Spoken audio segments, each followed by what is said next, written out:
Assalamualaikum warahmatullahi wabarakatuh. Selamat siang Ibu Helda dan teman-teman sekalian yang berbahagia. Puji syukur atas kehadiran Tuhan Yang Maha Esa karena berkat kehadiratnya kita dapat berkumpul pada siang hari ini dalam keadaan sehat walafiat walaupun secara daring ataupun secara virtual. Nah, pada kesempatan kali ini saya Guntisa Permatasari selaku moderator yang memimpin berjalannya acara diskusi pada siang hari ini. Nah, di sini kita akan membahas tentang materi iodometri dengan pengendapan. Nah, sebelum kita mempelajari materinya, kita akan perkenalan terlebih dahulu. Mungkin dari teman-teman bisa perkenalan satu-satu dahulu. Baik, izin memperkenalkan diri. Nama saya Mutiara Jendela Satyaningrum dengan NIM akhir 006. Perkenalkan, nama saya Nabila Alfiatul Aziza dengan NIM akhir 080. Perkenalkan, nama saya Yunita Firdausi Nuzula dengan NIM akhir 086. Nama saya Galoisa Maharani dengan NIM akhir 090.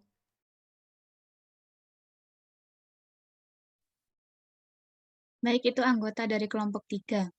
Nah, untuk selanjutnya kita akan membahas tentang next. Nah, yang pertama kita akan membahas tentang tujuan praktikum. Yang kedua, dasar teori. Yang ketiga, alat yang digunakan, gambar dan juga fungsinya.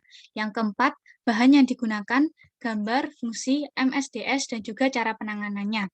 Yang kelima, yaitu prosedur ataupun diagram alir. Yang keenam, yaitu analisis dan juga perhitungan. Untuk yang ketujuh, pembahasan, dan yang kedelapan, yaitu kesimpulan. Bisa di next.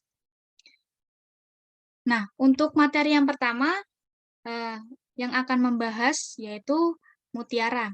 Untuk waktu dan tempat dipersilahkan. Baik, terima kasih moderator. Di sini saya akan menjelaskan yaitu tujuan praktikum. Nah, tujuan praktikum ini yaitu untuk mengetahui kadar asam askorbat vitamin C dalam vitasimin. Bisa di next.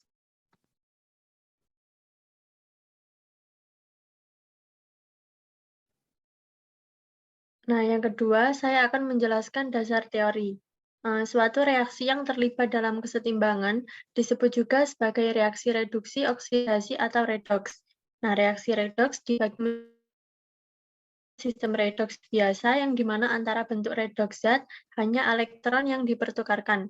Nah, yang kedua adalah sistem redoks dari asam basa gabungan.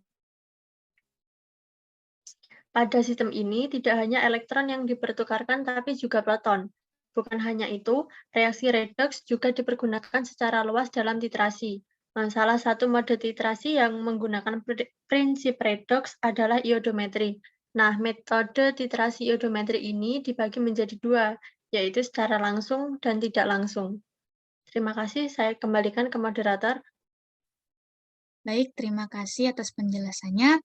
Untuk materi yang selanjutnya akan dijelaskan oleh Yunita. Untuk waktu dan tempat dipersilahkan. Baik, di sini saya akan menjelaskan tentang alat yang digunakan beserta gambar dan fungsinya.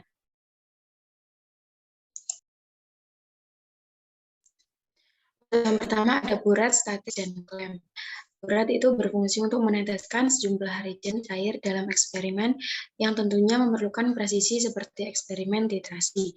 Yang kedua ada statis sebagai alat penegak peralatan laboratorium lainnya. Yang ketiga ada klem yang berfungsi untuk menjepit peralatan laboratorium.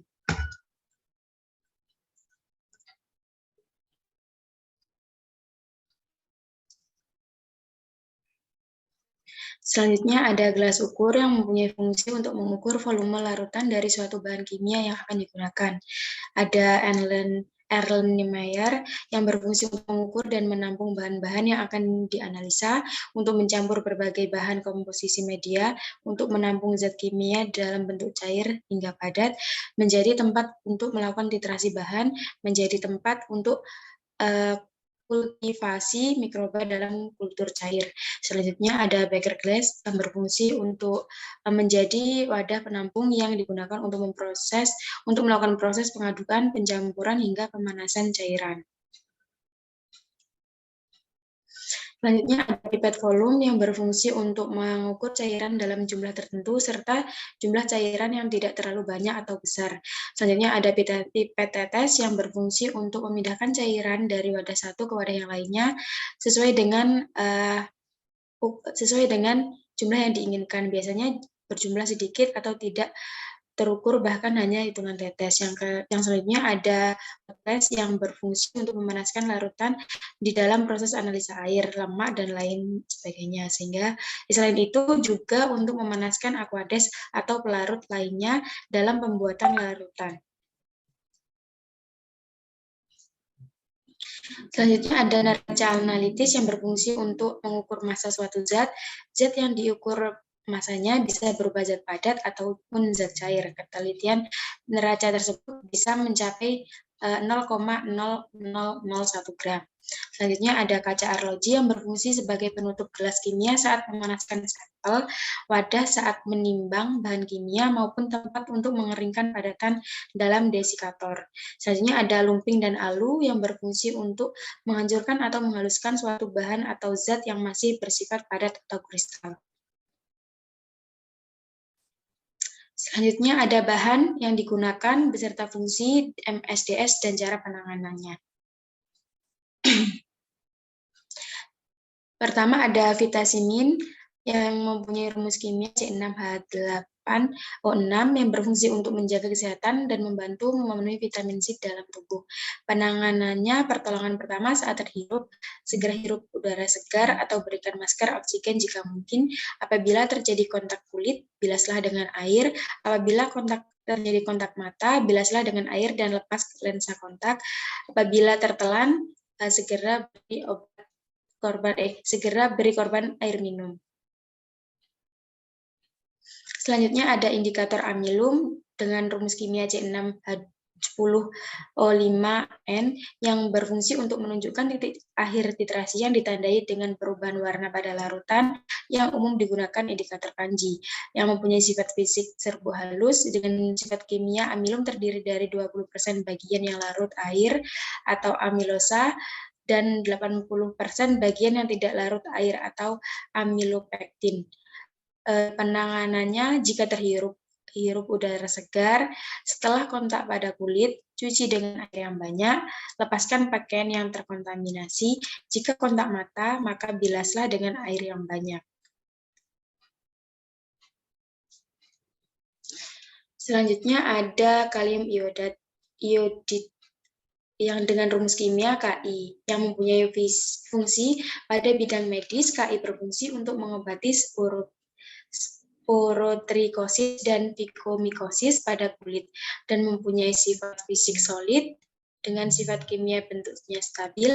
Dan cara penanganannya, jika terhirup maka hirup udara segar, jika nafas terhenti berikan korban nafas buatan dari mulut ke mulut secara mekanik. Bila terjadi kontak kulit, bilaslah dengan air yang banyak. Jika terjadi kontak pada mata, maka bilaslah dengan air yang banyak, lalu segera hubungi dokter mata.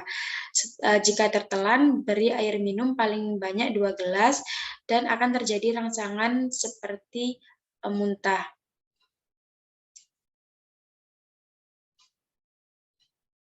Yang selanjutnya ada asam sulfat dengan rumus kimia H2SO4 mempunyai fungsi sebagai salah satu chemical reagent. Asam sulfat digunakan pula pada proses pembuatan bahan pewarna. Mempunyai sifat fisik cair, tidak berwarna. Dengan cara penanganannya, jika asam sulfat mengenai kulit atau terjadi kontak langsung dengan senyawa asam sulfat dengan kulit, maka segera basuh kulit dengan air paling sedikit selama 15 menit. Jika zat atau senyawa asam sulfat mengenai mata, basuhlah mata dengan air paling tidak 15 menit. Jika zat atau senyawa asam sulfat kemudian tutup pelupuk mata selama beberapa kali. Jika senyawa asam sulfat terhirup, maka segera cari udara segar. Jika senyawa asam sulfat tertelan, berikan beberapa gelas susu atau air. Akan terjadi beberapa kali muntahan. Selanjutnya ada natrium tiosulfat dengan rumus kimia Na2S2O3 yang mempunyai fungsi larutan. Natrium ini biasanya digunakan sebagai larutan standar dalam reaksi idiometri. Mempunyai sifat fisik kristal monoklinik yang tidak berwarna tanpa aroma yang khas. Mempunyai sifat kimia.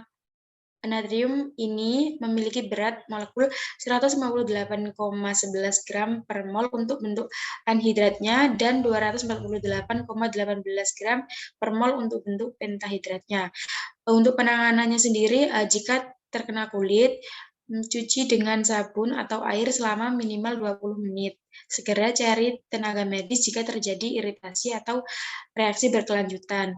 Jika tertelan, cuci mulut dengan air. Dilarang memberikan apapun melalui mulut ke korban yang kejang-kejang atau tidak sadarkan diri. Selanjutnya ada kalium iodat dengan rumus kimia KiO3 dan mempunyai fungsi pada titrasi iodiometri. KiO3 berfungsi untuk mengendapkan ion logam yang tidak dapat larut dalam air sehingga larutan menjadi jernih dan titrasi akan dapat dilanjutkan. Dan mempunyai sifat kimia untuk pH-nya 6,9 pada 50 gram per liter pada 20 derajat Celcius. Dan mempunyai sifat fisik berwarna putih, padat, dan tidak berbau. Untuk penanganannya sendiri, jika terhirup udara segar, jika nafas terhenti, segera berikan nafas buatan dari mulut ke mulut. Jika terjadi kontak kulit, bilaslah dengan air yang banyak. Jika terjadi kontak pada mata, segera bilas dengan air yang banyak dan segera hubungi dokter mata. Jika tertelan, segera beri minum paling banyak 2 gelas dan rangsangan untuk muntah. Jika tertelan karbon aktif, jika selanjutnya telan karbon aktif dan konsultasikan kepada dokter secepatnya.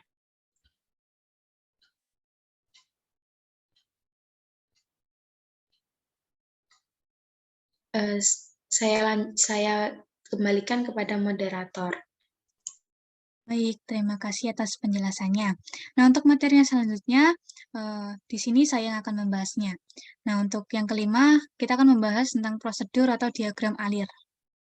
Bisa di next.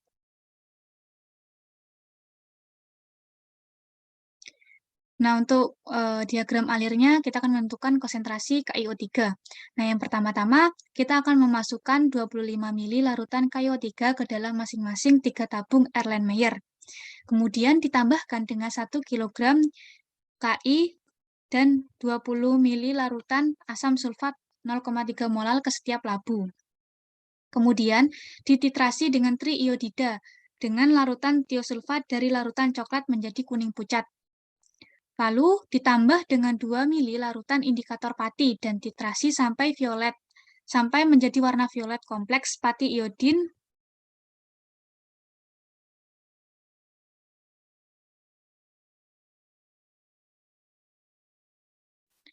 Nah, baik, mohon maaf. Kemudian ditambahkan dengan 2 ml larutan indikator pati dan dititrasi sampai warna violet kompleks.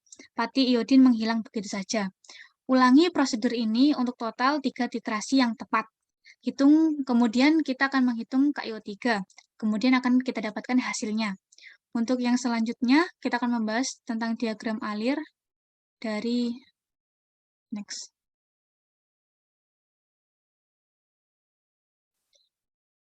Dari vitasimin.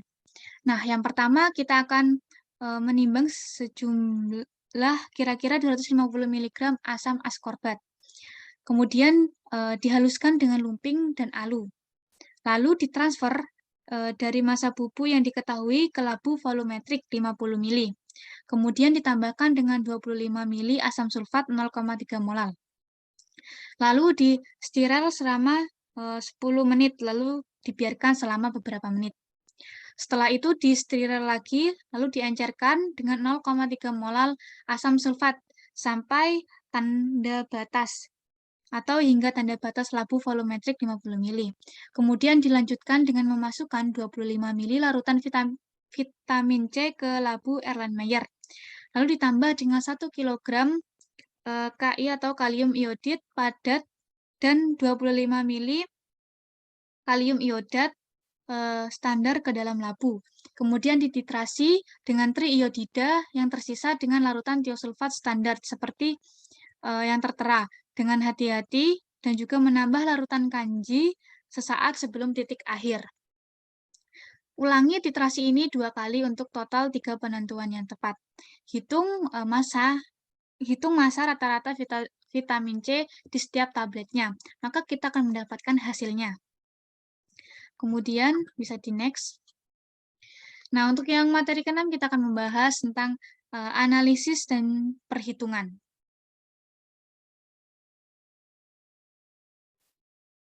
Nah, untuk analisis dan perhitungan sendiri menggunakan rumus titrasi iodometri untuk mencari normalitas dari natrium tiosulfat. Nah, untuk rumusnya yaitu V1 dikali N1 sama dengan V2 dikali N2. Nah, untuk rumus normalitas sendiri yaitu N sama dengan massa dibagi dengan MR atau massa molekul relatif dikali 1000 dibagi volumenya dikali dengan A, yaitu valensi. Atau bisa dirumuskan dengan N sama dengan massa dibagi dengan berat ekuivalen dikali dengan 1000 dibagi dengan volumenya. Selain itu juga terdapat perhitungan dari kadar vitamin C. Nah, untuk rumus dari kadar vitamin C sendiri yaitu volume titrasi dari I2 dikalikan dengan volume total filtrat, kemudian dibagi dengan volume filtrat yang telah digunakan, dikalikan dengan kesetaraan I2 dengan vitamin C murni. Lalu semuanya itu dibagi dengan massa cuplikan. Lalu dikalikan dengan 100% untuk mencari kadar dari vitamin C. Nah, bisa di next. Untuk selanjutnya kita akan menentukan konsentrasi dari KIO3 menggunakan perlakuan dan apa yang terjadi atau apa perubahan yang terjadi. Nah, untuk perlakuan yang pertama yaitu triiodid dititrasi dengan natrium tiosulfat atau Na2S2O3. Nah, maka terjadi perubahan dari warna coklat menjadi kuning pucat. Untuk perlakuan yang kedua yaitu penambahan indikator amilum. Dari penambahan ini akan terbentuk kompleks iod amilum yang berwarna violet. Lalu perlakuan yang ketiga dititrasi dengan natrium tiosulfat lagi, maka tidak terjadi perubahan warna. Bisa di next. Nah, untuk cara menghitung konsentrasi dari KIO3, yang pertama kita akan mencari molnya terlebih dahulu. Untuk mol dari KIO3, menggunakan rumus mol N sama dengan M dikali V. N sama dengan 10 pangkat min 2 dikalikan dengan 25 kali 10 pangkat min 3. Maka didapatkan hasil mol dari KIO3 yaitu 0,00025. Kemudian kita akan mencari tentang mol I3 dengan rumus yang sama, N sama dengan M dikali V. Nah, untuk N sama dengan 3 dikalikan dengan mol dari KIO3. Nah, mol dari KIO3 ini kan didapatkan 0,00025. Maka dapat dihasilkan mol I3 ini yaitu 0,0075. Nah, dari perhitungan konsentrasi seperti ini itu akan didapatkan konsentrasi dari Na2S2O3 yaitu 0,04 molal. Nah, bisa di next. Nah, untuk yang selanjutnya kita akan membahas tentang massa dari vitamin C dari perlakuan dan perubahan yang terjadi. Nah, untuk perlakuan yang pertama yaitu larutan vitamin C setelah ditambahkan dengan KiO3 atau kalium iodat dan juga kalium iodid akan terjadi perubahan warna dari kuning menjadi coklat. Untuk perlakuan yang kedua, triiodid dititrasi dengan natrium tiosulfat, maka akan terjadi perubahan warna dari coklat menjadi kuning pucat. Untuk perlakuan yang ketiga, yaitu ditambah dengan 2 mili indikator amilum, maka akan terjadi perubahan warna larutan dari kuning pucat menjadi violet. Untuk perlakuan yang keempat, yaitu dititrasi lagi dengan tiosulfat, maka terjadi perubahan warna menjadi bening. Bisa di next. Nah, untuk menghitung massa rata-rata dari vitamin C seperti yang akan kita bahas Nah, untuk ini volume sampel dari Vitacimin kita menggunakan 0,25 mili. Maka dihasilkan volume titranya 0,1375 untuk percobaan pertama. Untuk percobaan kedua akan dihasilkan 0,1175. Untuk percobaan ketiga akan dihasilkan 0,1325. Maka akan didapatkan rata-rata volume titranya 0,129. Next.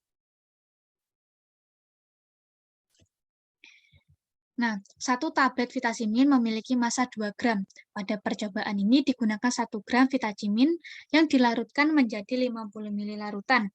Dari hasil titrasi didapatkan sebagai berikut. Nah, untuk rumusnya sendiri kita menggunakan rumus yang tadi ya. V1 dikali N1 sama dengan N2 dikali V2. Nah, untuk V1-nya kan ketemu rata-rata volume dari titranya, yaitu 0,129 mili. Kemudian dikalikan dengan 0,1 normalitas.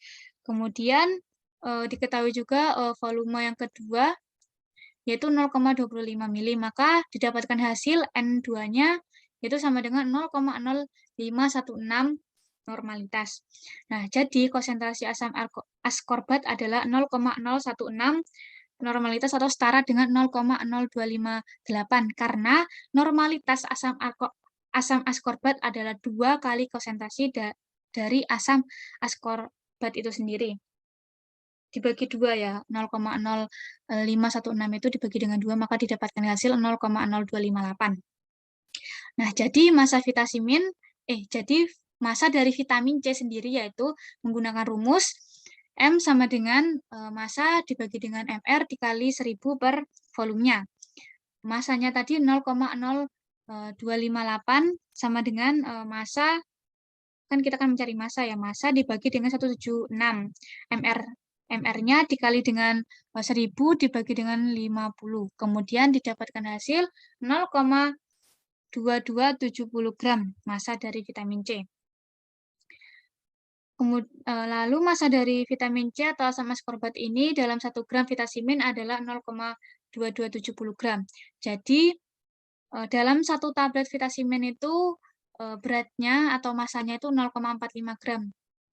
Jadi jika dijadikan jika mencari kadar maka tinggal dipersenkan aja ya, berarti akan menjadi 22,70%. Nah, seperti itu untuk penjelasan dari diagram alir dan juga analisa. Untuk materi yang selanjutnya, pembahasan. Di sini akan dijelaskan oleh 2 pemateri. Yang pertama ada Galuh dan yang kedua ada Nadila.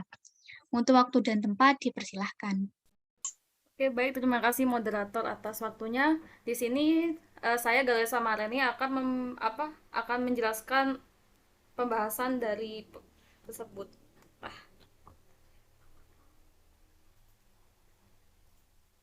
Nah, dari pembahasan tersebut bisa dari praktikum tersebut dapat dibahas bahwa tujuan dari praktikum ini adalah untuk menentukan konsentrasi asam askorbat dalam Vitacimin yang menggunakan metode titrasi iodometri. Titrasi iodometri adalah titrasi tidak langsung di mana oksidator yang dianalisa akan direaksikan dengan ion iodida berlebih dalam keadaan yang sesuai atau dalam keadaan asam. Nah, jadi kalau iodometri ini termasuk titrasi secara tidak langsung, sedangkan kembarannya yaitu iodimetri itu adalah titrasi secara langsung. Nah, titrasi iodometri ini akan direaksikan dengan ion iodida berlebih dalam keadaan yang sesuai atau dalam keadaan asam. Yang selanjutnya adalah iodium dibebaskan secara kuantitatif yang menggunakan metode titrasi dengan larutan standar.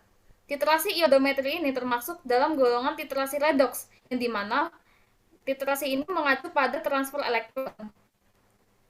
Yang pertama dalam vitamin C ini, vitamin C adalah zat organik yang dibutuhkan oleh tubuh manusia dalam jumlah kecil untuk memelihara fungsi metabolisme dan sangat diperlukan oleh manusia. Vitamin C tidak dapat disintesis di dalam tubuh manusia, sehingga diperlukan vitamin C dari luar tubuh. Vitamin C sering terdapat bersama dalam zat-zat atau vitamin-vitamin lainnya di dalam makanan maupun tablet-tablet vitamin buatan seperti saat ini. Seperti Vitacimin di situ. Vitamin C juga merupakan vitamin yang larut dalam air yang memiliki peranan penting dalam perbaikan jaringan tubuh dan proses metabolisme tubuh melalui reaksi oksidasi dan reduksi. Vitamin C juga berperan sebagai antioksidan, mempercepat penyembuhan luka, proses hidroksilasi, hormon korteksadrenal, pembentukan kolagen, dan penurunan kadar kolesterol di dalam darah. Nah, pada percobaan pertama yang dengan standarisasi larutan Na2S2O3, standarisasi tersebut bertujuan untuk mengetahui bagaimana konsentrasi dan menjadikan larutan tersebut sebagai larutan standar yang akan digunakan dalam titrasi percobaan kedua. Garam Na2S2O3 ini biasanya membentuk sebagai pentahidrat atau Na2S2O3 5H2O. Larutan natrium tiosulfat tidak stabil dalam waktu yang lama. Oleh karena itu, perlu dilakukan standarisasi larutan tersebut. Jadi tidak boleh distandarisasi dengan penimbangan secara langsung, tetapi juga harus distandarisasi dengan larutan baku primer. Nah, larutan baku primer itu digunakan dalam praktikum ini karena larutan KO3 ini jauh lebih stabil ketimbang Na2S2O3. Syarat-syarat suatu larutan dapat terjadi standar baku primer antara lain mempunyai kemurnian tinggi, rumus molekulnya pasti, pada saat penimbangan tidak mengalami perubahan berat ekivalen yang tinggi, serta larutannya stabil dalam penyimpanan. Nah, pada perlakuan pertama yang dilakukan dengan 25 ml larutan KiO3 dipipetkan dalam kadar masing-masing 3 tabung Erlenmeyer, kemudian 1 gram Ki dan 20 ml larutan asam sulfat 0,3 m ditambahkan ke dalam setiap tabung. Penambahan Ki ini berfungsi untuk meningkatkan kelarutannya karena penambahan kalium iodida dapat mengurangi sifat iodin yang mudah menguap. Iodin dalam rumus 2 mudah larut dalam air, tapi malah larut dalam larutan yang mengandung ion iodida sehingga membentuk triiodida atau I3-min.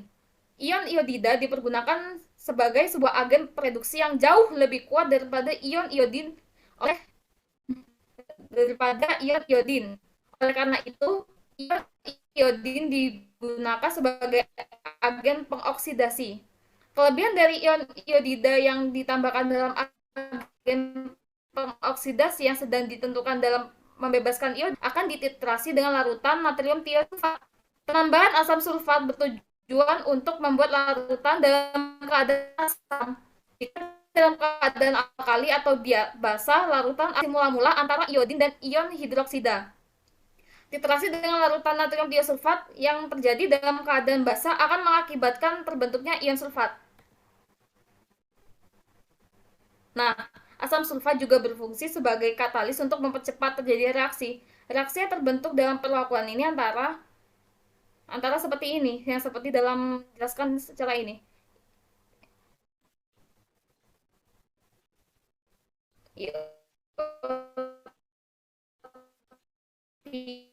I3-min ditambah 8 hingga I3. Jadi dihasilkan dalam triiodida. Nah, bisa dilihat warnanya seperti ini, warnanya keruh.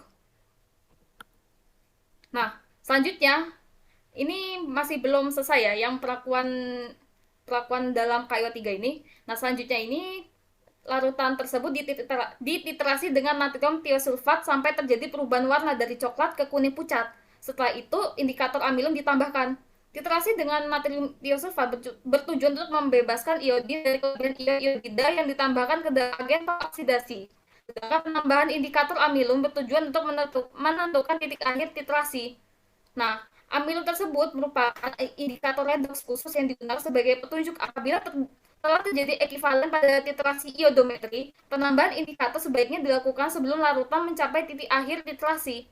Indikator amilum yang diberikan terlalu awal akan menyebabkan iot penguraian amilum dan hasil penguraiannya mengganggu, sehingga terjadilah perubahan warna pada titik akhir titrasi, di mana kompleks amilum triiodida dapat stabil dan menjadi sulit untuk mengurangi semua triiodida. Larutan triiodida itu sendiri untungnya memiliki warna kuning sampai coklat tergantung pada konsentrasinya. Nah, jika larutannya berubah menjadi kuning pucat, berarti sebagian besar triiodida telah bereaksi dengan tiosulfat yang mendekati titik akhir titrasi. Nah, perlakuan yang terakhir yaitu menitrasi kembali hingga kompleks pati iodin yang berwarna violet berubah menjadi tidak berwarna, dengan tujuan untuk menitrasi kelebihan iodin yang masih ada. I2 yang masih banyak, ya otomatis ketika penambahan langsung oleh indikator kanji akan menyebabkan ikatan yang terbentuk menjadi sukar untuk terlepas. Terlepas percobaan ini dilakukan sebanyak 3 kali untuk mendapatkan hasil yang lebih akurat. Nah, jadi reaksi antara triiodida dengan tiosulfat antara lain seperti ini. Nah, seperti ini bisa dilihat dalam reaksinya seperti ini. Jadi pertama, kan sebelumnya ini kan berwarna coklat. Kemudian di titrasi selanjutnya dengan perlakuan selanjutnya menjadi pucat. Nah, ini secara ditambahkan amilum yang nah, hasil dari percobaan pertama adalah terjadi perubahan warna saat dilakukan titrasi iodida dengan natrium tiosulfat sebelum ditambahkan indikator amilum dari coklat menjadi kuning pucat. Perubahan warna dari coklat menjadi kuning pucat disebabkan oleh larutan natrium tiosulfat yang telah bereaksi dengan triiodida. Di saat inilah amilum ditambahkan. Perubahan warna terjadi setelah penambahan indikator mengakibatkan terbentuknya kompleks iod amilum yang berwarna violet. Mekanisme warna ini belum tentu diketahui dengan pasti, namun ada asumsi bahwa molekul iodin tertahan di permukaan beta amilosa. Titrasi dilakukan kembali dengan natrium tiosulfat hingga berubah menjadi tidak berwarna. Inilah titik akhir dari titrasi yang dilakukan. Volume rata-rata natrium tiosulfat yang diperoleh dari percobaan yang dilakukan sebanyak 3 kali adalah 0,0386 liter dengan konsentrasi 0,04 m. Jadi tadi dalam percobaan tadi kan berwarna coklat, lalu setelah dilakukan perlakuan yang kedua yaitu menjadi kuning pucat. Nah, setelah kuning pucat kan ditambahkan dengan amilum sebagai sebagai indikator warna ya yang berubah jadi violet. Nah, hasilnya untuk hasil akhirnya ini akan berubah menjadi bening. Nah, jadi hasilnya seperti ini. Yang kedua bisa dijelaskan disambung oleh Nadila.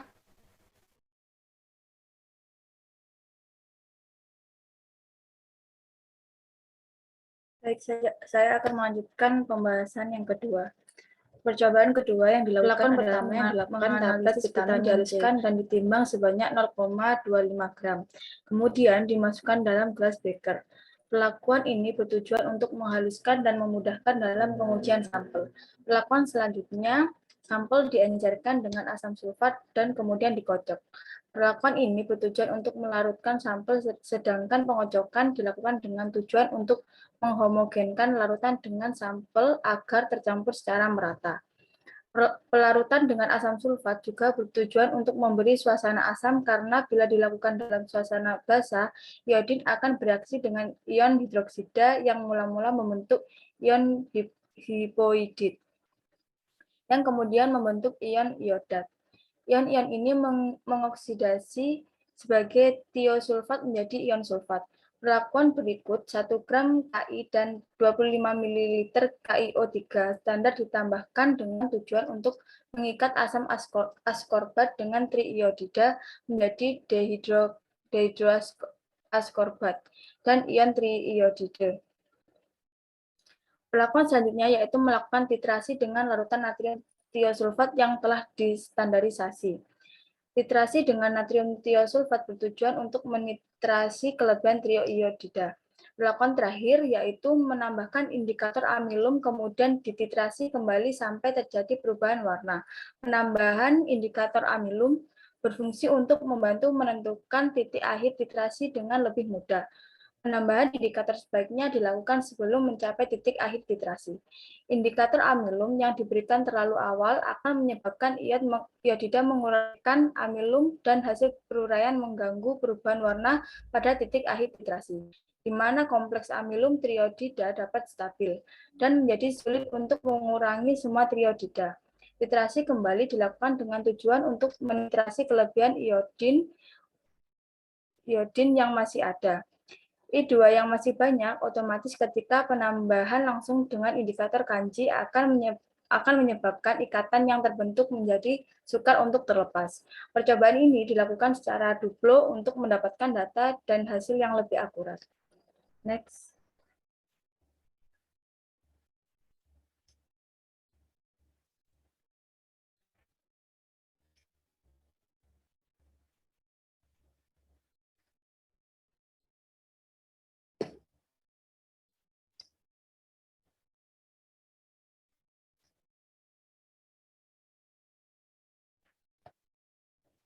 Reaksi antara asam askorbat dengan iodin adalah terdapat reaksi H2O plus I3 plus C6H28O6 plus 3I plus 2H plus C6H6O6. Hasil dari percobaan kedua ini adalah warna larutan vitamin C setelah ditambahkan dengan KiO3 dan Ki, berubah dari kuning menjadi warna coklat. Perubahan warna mengindikasikan asam askorbat telah terikat dengan triiodida, membentuk dehidroaskorbat dan ion triiodida. Larutan tersebut mengalami perubahan warna lagi setelah dititrasi dengan natrium tiosulfat dari coklat menjadi kuning pucat. Perubahan warna dari coklat menjadi kuning pucat disebabkan oleh larutan natrium tiosulfat yang telah bereaksi dengan triiodida.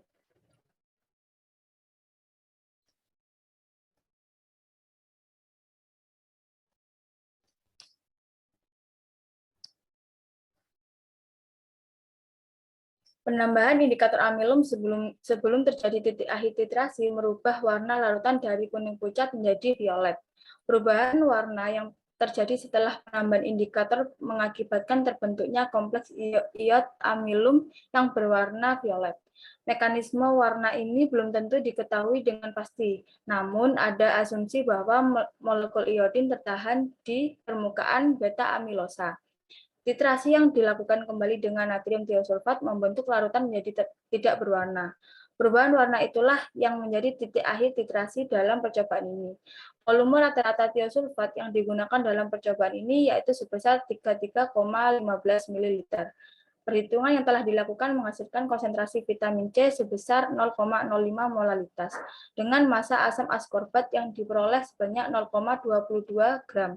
Percobaan ini telah sesuai dengan literatur yang ada karena batas maksimal yang diinginkan suatu suplemen mengandung asam askorbat sebesar 1000 mg atau 1 gram.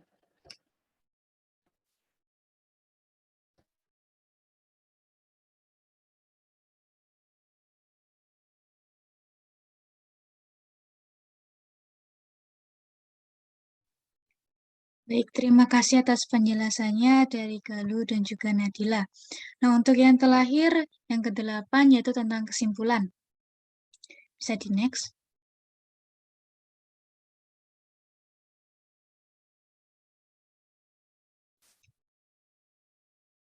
Nah, di sini yang kita dapatkan dari kesimpulan titrasi iodometri yaitu iodometri merupakan metode titrasi yang didasarkan pada reaksi oksidasi reduksi yang dilakukan secara tidak langsung.